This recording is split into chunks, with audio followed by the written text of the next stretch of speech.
فترة الاعداد بتساعدك انك تبني فاونديشن، بتبني قاعدة كويسة جدا وتقدر تكمل عليها باقي الموسم. يبقى حرام تضيع موسم كامل، سنة كاملة، علشان بس انت في فترة منافسات. فترة الاعداد دي ممكن تكون في اي وقت في السنة.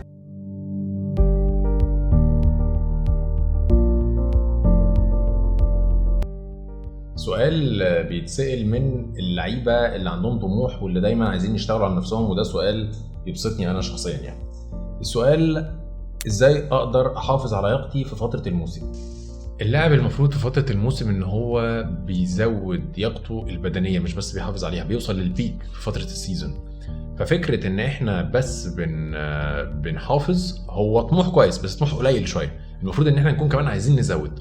فترة الاعداد بتساعدك انك تبني فاونديشن، بتبني قاعدة كويسة جدا وتقدر تكمل عليها باقي الموسم. وبالتالي من افضل الطرق اللي ممكن تعمل فيها ده هو تقسيم الوقت وتوزيع احمالك، طبعا مع الفريق وانت بشكل شخصي مجهودك الشخصي، تعمل توزيع للاحمال على مدار الاسبوع. لو بنتكلم على الدوري او المنافسات اللي هي بتكون تقريبا ما بين كل ماتش والتاني اسبوع، فاحنا محتاجين اننا نعمل اليوم اللي بعد الماتش بنحاول نبعد طبعا عن المجهود بتاع الرجلين والضغط على المفاصل بتاعه اللور بادي والكلام ده كله. فممكن نشتغل على التقويات في الجسم العلوي الابر بادي، وممكن نشتغل على الكور ستابيليتي، تمرينات البطن وتمرينات الاتزان وتمرينات التوافق الخفيفه.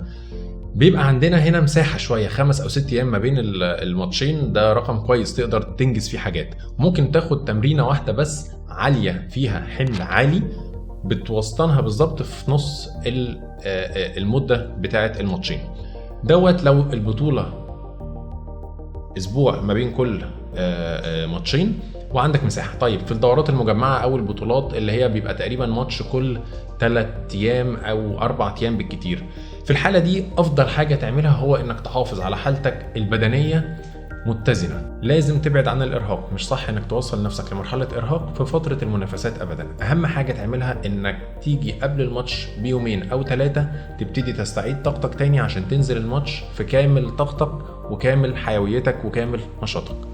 التمرين في فترة المنافسات مش أهم حاجة، ولكن طالما عندنا فرصة إن احنا نعمل كده يبقى حرام تضيع موسم كامل، سنة كاملة، علشان بس انت في فترة منافسات. فترة الإعداد دي ممكن تكون في أي وقت في السنة. سيبك من ان احنا اتعودنا، او يعني الكورة كانت بتاخد لها الأول من 3 شهور فترة إعداد، وكل شوية الفترة دي بتبتدي تقصر، بقت 2 شهور، بقت شهر، وكل شوية هتفضل تصغر لغاية ما تختفي أصلا نظرا للمنافسات الكتيرة على مستوى الاتحادات والدول. خليك عارف انك هتقدر تطور من مهاراتك الجسدية وقدراتك البدنية في اي وقت في السيزون، في الموسم بتاعك، حتى لو في فترة منافسة. لكن كل الحكاية هنعمل دوت ازاي؟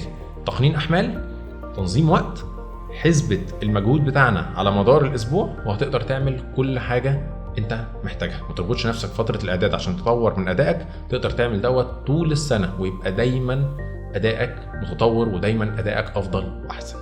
ربنا معاكم وبالتوفيق للجميع. شكرا.